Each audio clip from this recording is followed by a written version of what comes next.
Keir Starmer refuses to rule out tax hikes in the budget after economists warn Labour is facing a huge £50 billion black hole in public finances.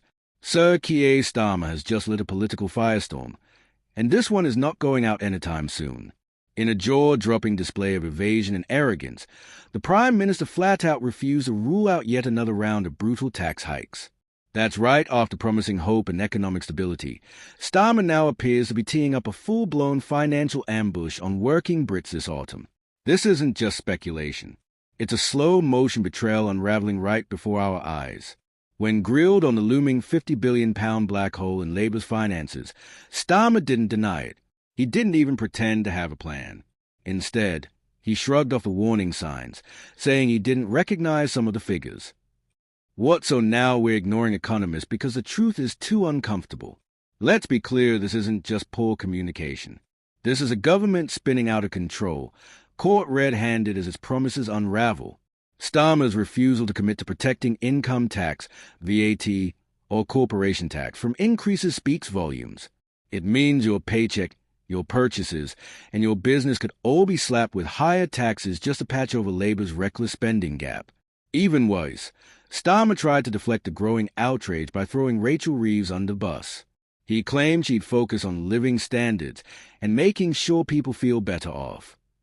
What a disgraceful insult to the intelligence of every hard-working family in the country. Is Labour seriously pretending that taxing us into oblivion will somehow improve our lives? And let's not forget the warning bells aren't coming from partisan critics. A leading think tank has issued a clear and chilling alert. Labour will have to raise taxes. It's no longer a question of if, but when and just how deep they're going to dig into your wallet. So what happened to the pledges of economic responsibility? Where are the bold reforms they promise instead? We're watching the same old game of smoke and mirrors, shifting blame, dodging accountability, and hoping the public won't notice until it's too late. Starmer is playing politics with your future, and the stakes couldn't be higher. This budget isn't just a fiscal plan, it's a political reckoning. Labour is cornered. Their spending promises are collided with reality, and instead of coming clean, they're laying the groundwork for betrayal of epic proportions. They'll talk about fairness, they'll mumble about difficult choices, but make no mistake, they are preparing to raid your bank account. What makes this even more unforgivable is the sheer hypocrisy. For years, Labour slammed the Tories for every cut, every hike, every squeeze on the public purse. But now that they hold the reins, suddenly it's all vague reassurances and dodged questions. Starmer has gone from opposition critic to fiscal illusionist, spinning rhetoric while the country braces for impact. And where is Rachel Reeves in all of this? The so-called chancellor in waiting is eerily silent, watching the economic storm gather while clinging to sound bites about growth and living standards. The truth, she's set to miss her own fiscal rules. That's not just a stumble, it's a full-blown policy meltdown. The public deserves honesty, not this web of deflections and spin. We deserve leadership that faces hard truths, not one that tries to sugarcoat an oncoming tax bombshell.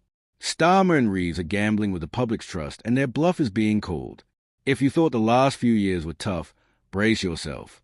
Labour's autumn budget is shaping up to be a sledgehammer to the middle class, a blow to small businesses, and a slap in the face to anyone who believed in their promises of change.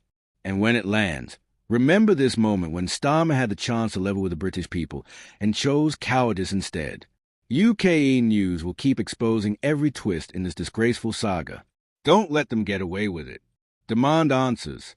Demand accountability. And most of all, stay angry. Because if we don't push back now, we're letting them write the next chapter of this country's decline without resistance.